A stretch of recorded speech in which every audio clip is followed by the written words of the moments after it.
Assalamualaikum warahmatullahi wabarakatuh. A'udzu billahi minasy syaithanir rajim. Bismillahirrahmanirrahim. Wassalatu wassalamu ala asrofil anbiya'i wal mursalin wa ala sayyidina Muhammadin abdika wa rasulika ala nabiyil ummi wa ala alihi wa sahbihi wa barik wa sallim ajma'in, amma ba'du. Bapak Ibu saudara-saudara yang dimuliakan Allah, betapa banyak perihal yang kita lakukan di dalam suatu muamalah kita dalam keseharian atau di dalam kinerja kita dalam peribadatan kepada Allah Subhanahu wa Ta'ala,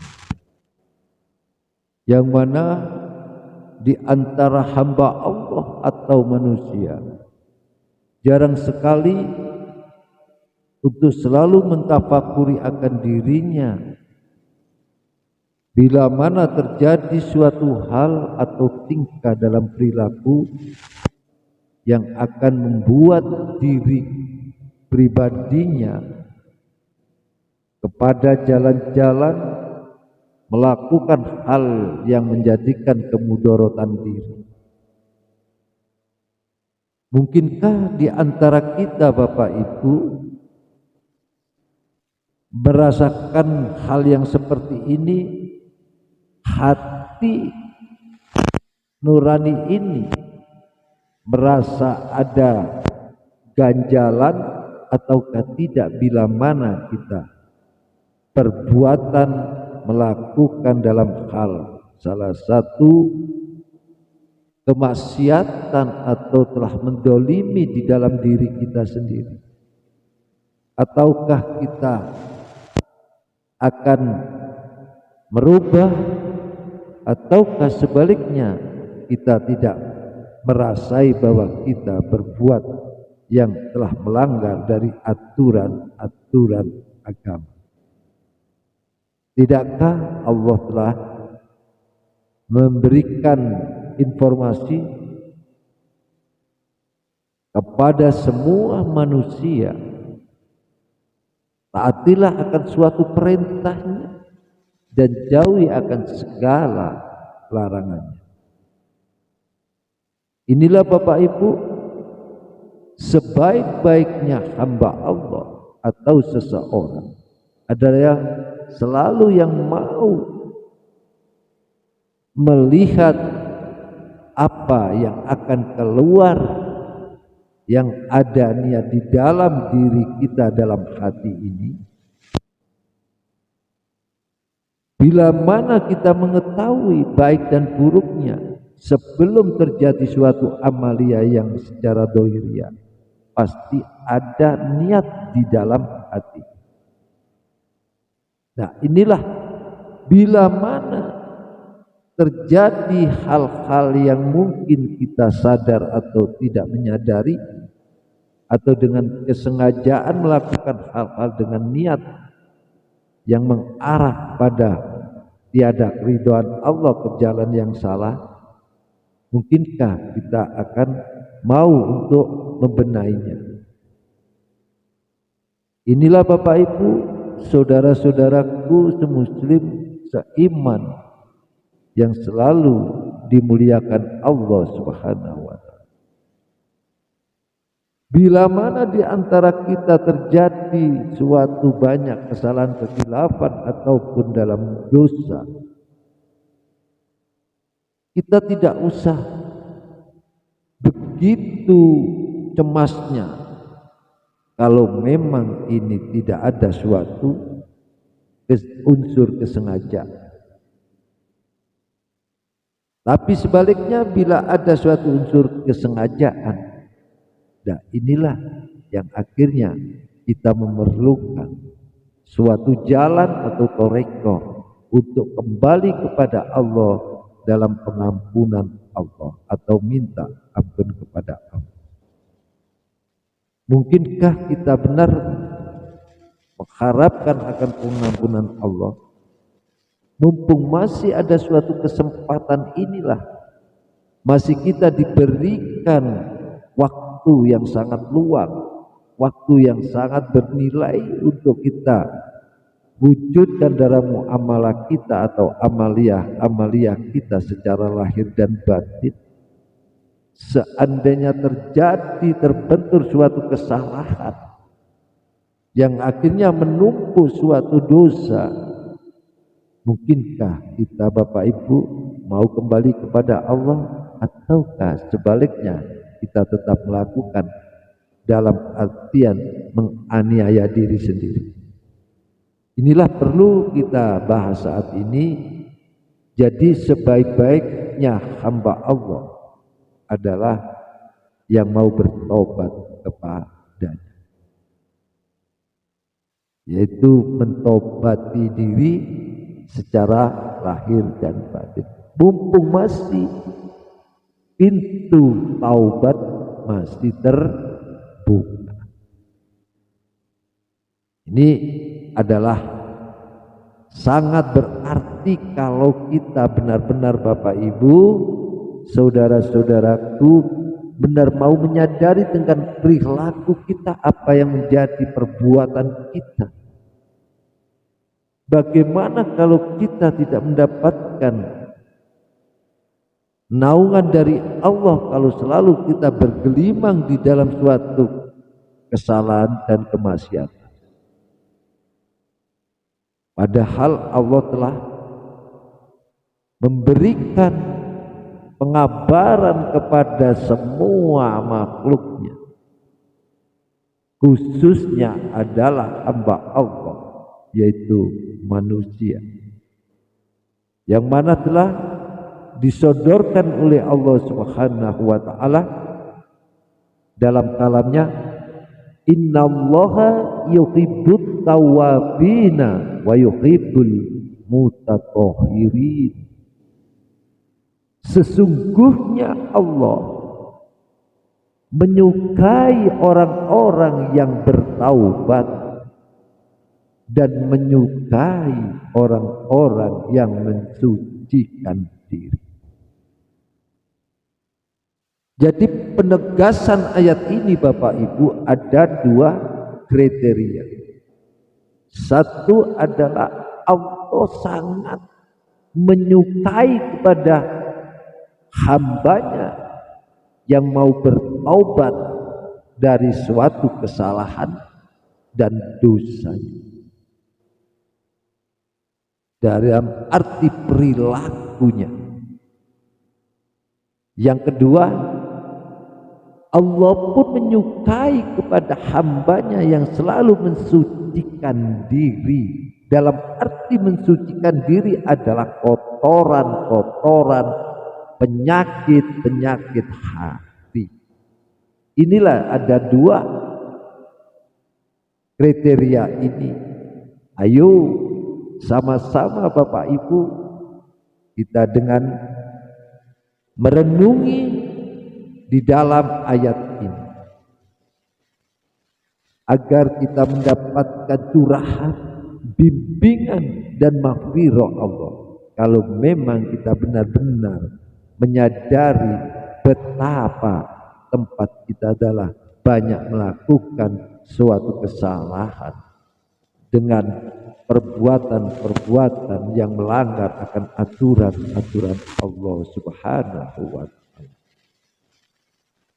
Allah telah memberikan penegasan dalam ayat tadi.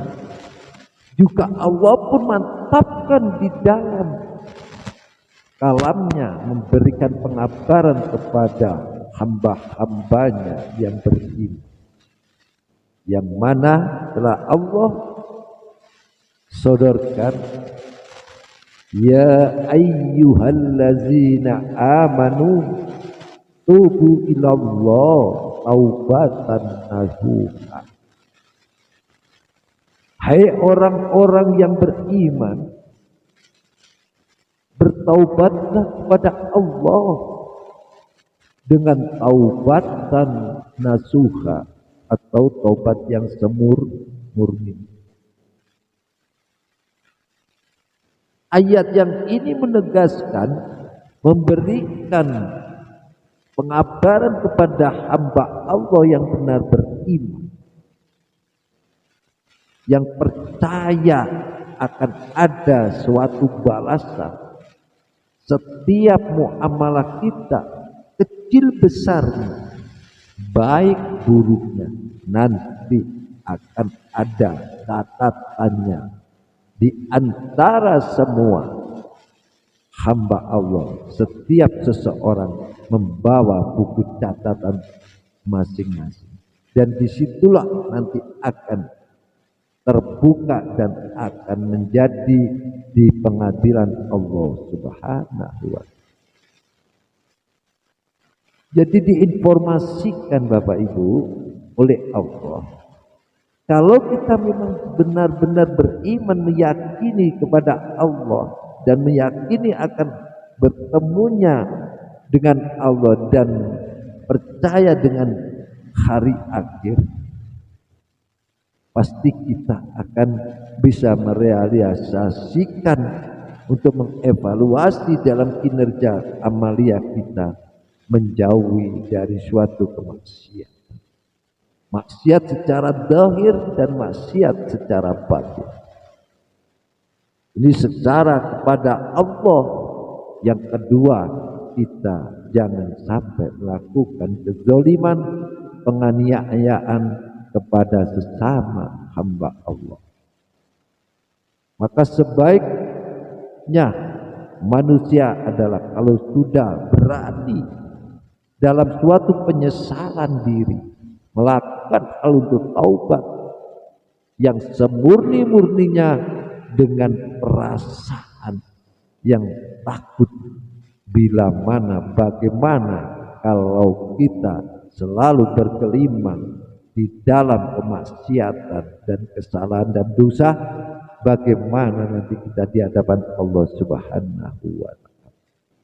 Tidakkah di dalam hikayat banyak diceritakan ada namanya nikmat kubur dan adanya siksa kubur.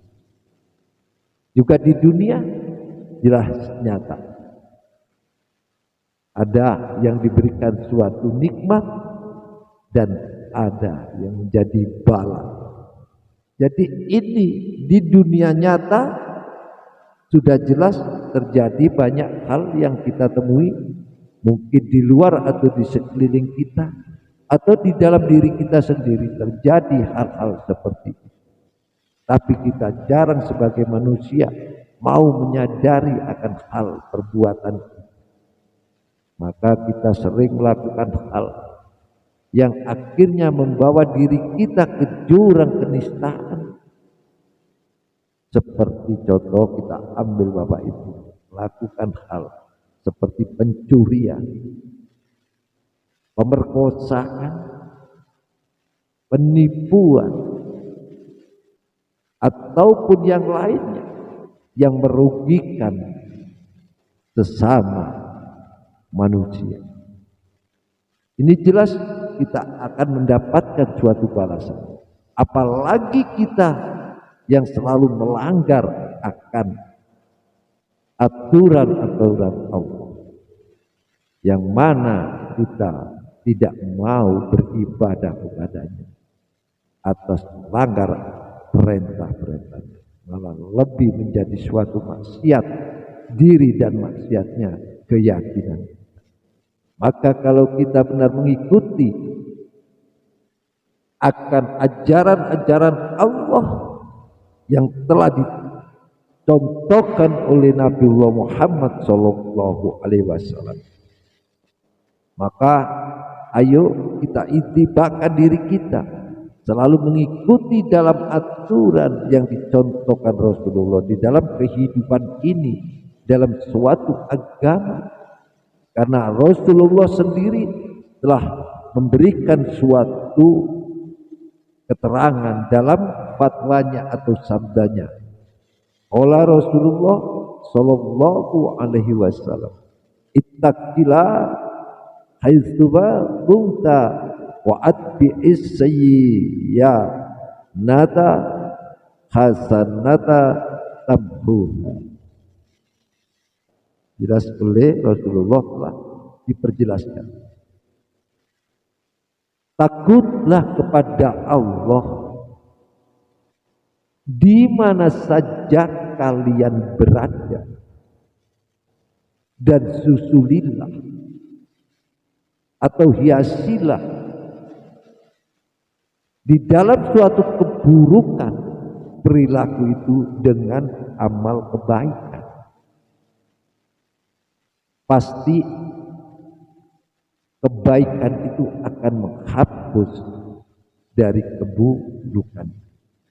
Jadi jelas Bapak Ibu ya, kalau kita di perbuatan kita secara lahir dan batin yang membuat diri kita menjadi mudarat diri atau mendolimi diri ataupun menganiaya diri, atau kita akan melakukan di dalam suatu kehidupan ini yang sering melanggar akan larangan-larangan Allah, hukum-hukum syar'i, pasti kalau tidak kita benahi dengan sababul khairat, dengan cara kita berlomba dalam suatu kebaikan, mungkinkah bisa terhapus di dalam suatu perilaku yang buruk atau yang salah. Padahal Rasulullah telah memberikan suatu informasi, bila mana di suatu perilaku kita, amalia kita, perbuatan kita yang buruk,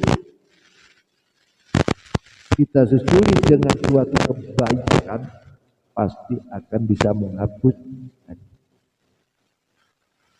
Setidak-tidaknya kita mendapatkan pengampunan Allah. Inilah Bapak Ibu, perlunya kita selalu mengintrospeksi diri, mengevaluasi diri di dalam muamalah kita secara lahir dan batin. Ayo kita benahi, mumpung masih ada kesempatan. Sekali lagi, mumpung masih ada kesempatan. Ingat bahwa setiap kematian atau ajal ini tidak bisa terhindarkan kepada siapapun, dan tidak ada yang akan tahu kapan datangnya. Maka bila kita memang beriman benar-benar kepada Allah, maka kita merasa ada rasa ketakutan di dalam diri kita secara lahir dan batin kita. Akhirnya kita mau menata diri, mau menyadari akan diri, segala perbuatan ini selalu diawasi oleh Allah dan selalu akan menjadi catatan diri. Ini Bapak Ibu yang perlu sekali ya kita, agar di dalam muamalah-muamalah kita benar-benar mendapatkan suatu jalan yang terbaik bila mana kita mau menghiasi diri ini sesuai perintah Allah dan melakukan hal-hal yang menjadi ridho Allah, yaitu perilaku yang baik. Contoh satu, tanamkan di dalam diri kita kebenaran, tanamkan kesolihan diri secara lahir dan batin. Jangan kita sampai melakukan hal-hal yang menjadi murka Allah di dalam menjadikan kemudaratan diri dalam kemaksiatan. Ini tak segampang Bapak Ibu, ini semua dengan proses. Sepertinya kita tidak pernah melakukan suatu hal sholat, ini kalau tidak dipaksa, ini enggan mau melakukan. Juga seperti kita sering melakukan hal sepertinya melakukan perbuatan maksiat, kalau kita tidak dipaksa untuk berhenti dan bertobat penyesalan dalam diri, ini pun sulit.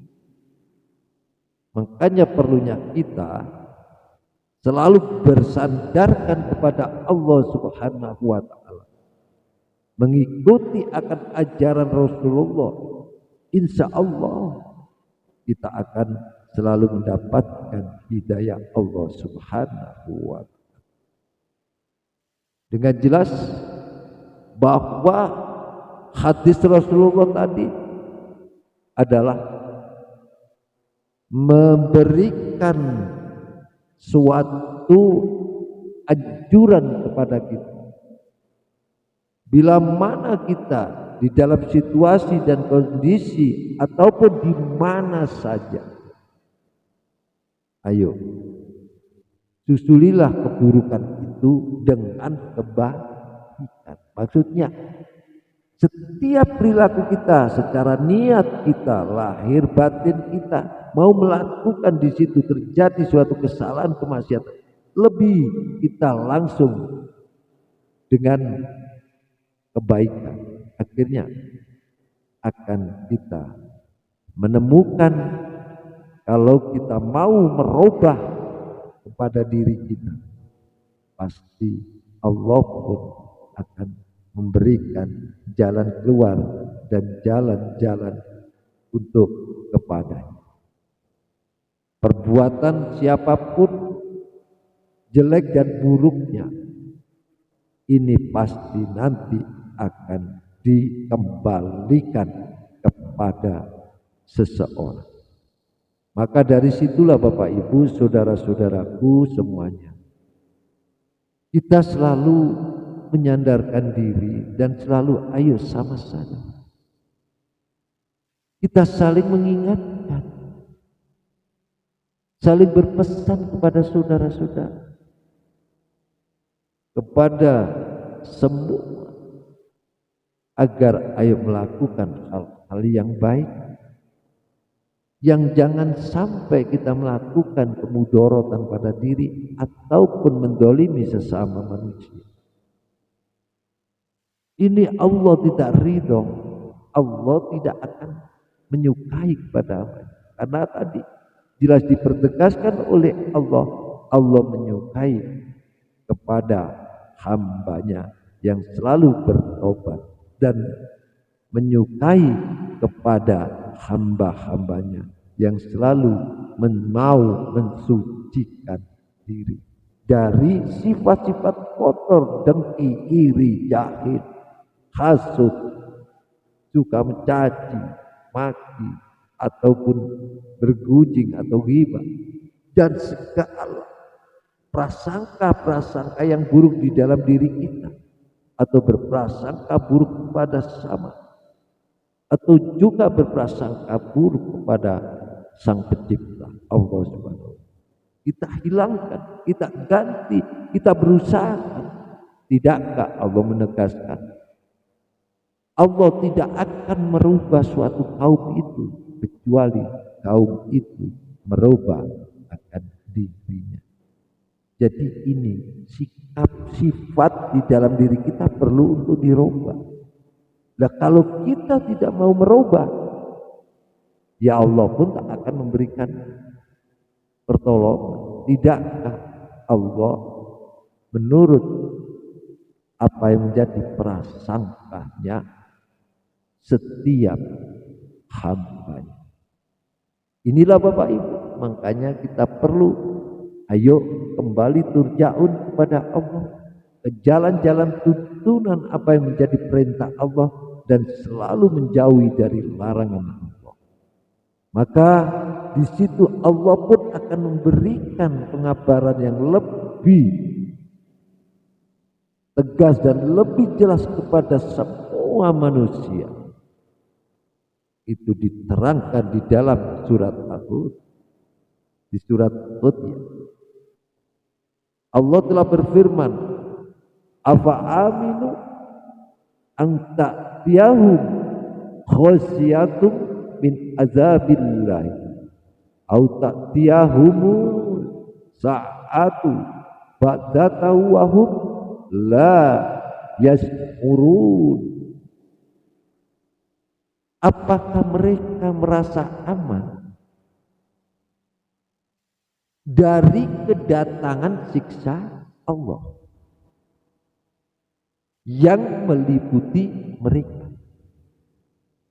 Jadi kadang kala Bapak Ibu telah dipertegaskan, apakah mereka merasa aman dari kedatangan siksa Allah yang meliputi mereka, atau kedatangan di hari kemudian kepada mereka secara mendadak. Contohnya tadi kami sebutkan adalah bahwa kematian, ajalnya seseorang tidak akan tahu.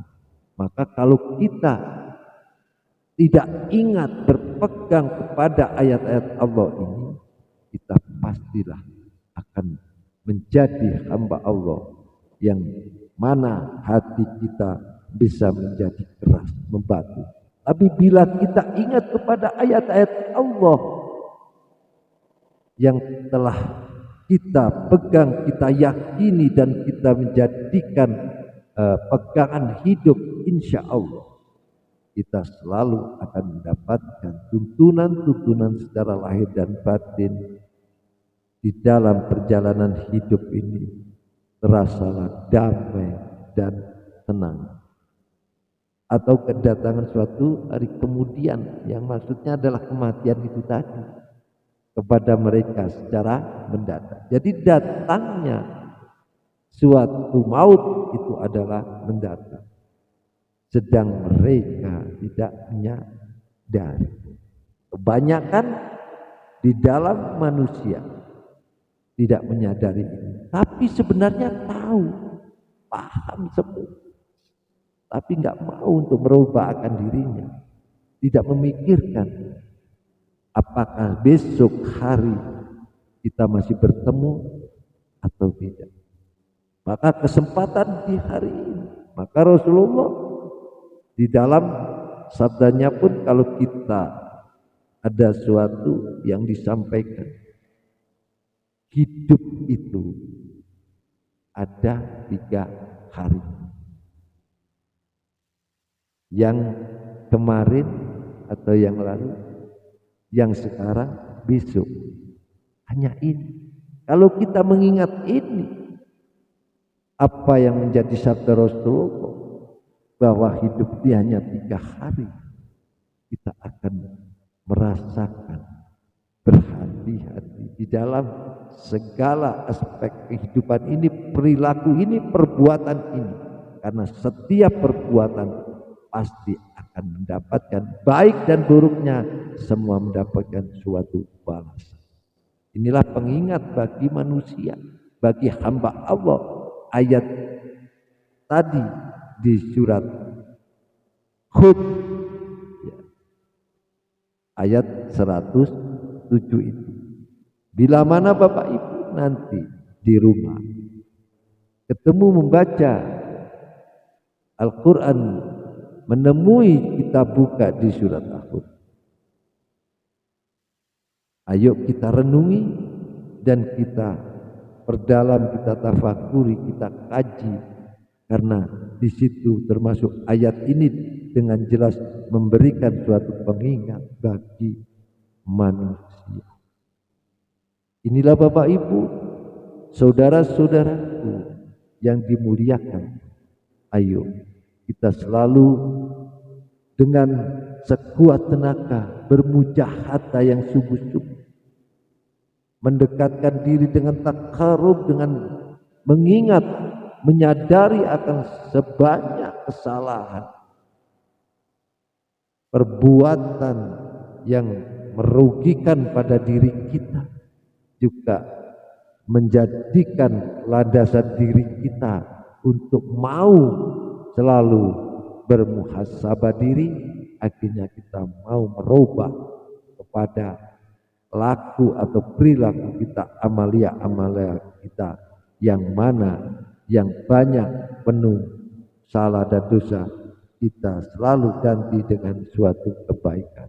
Mudah-mudahan kita selalu diberikan oleh Allah Subhanahu wa taala dituntun ke jalan yang benar di secara lahir dan batin, seperti doa Rabbana atina fid dunya hasanah.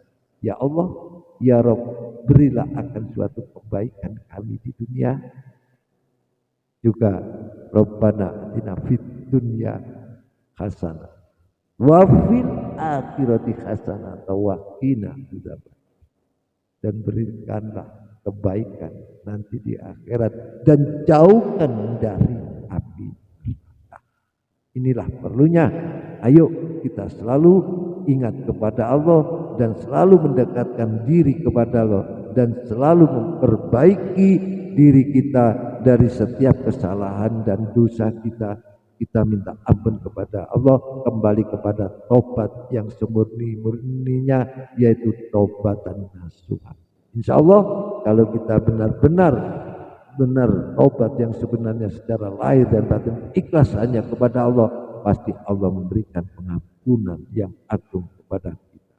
Demikian Bapak Ibu, ada kurang lebihnya di dalam pertemuan ini, di majelis ini bagi menyampaikan, mudah-mudahan segala apa yang bisa kami sampaikan bisa diterima dan menjadikan suatu kajian diri.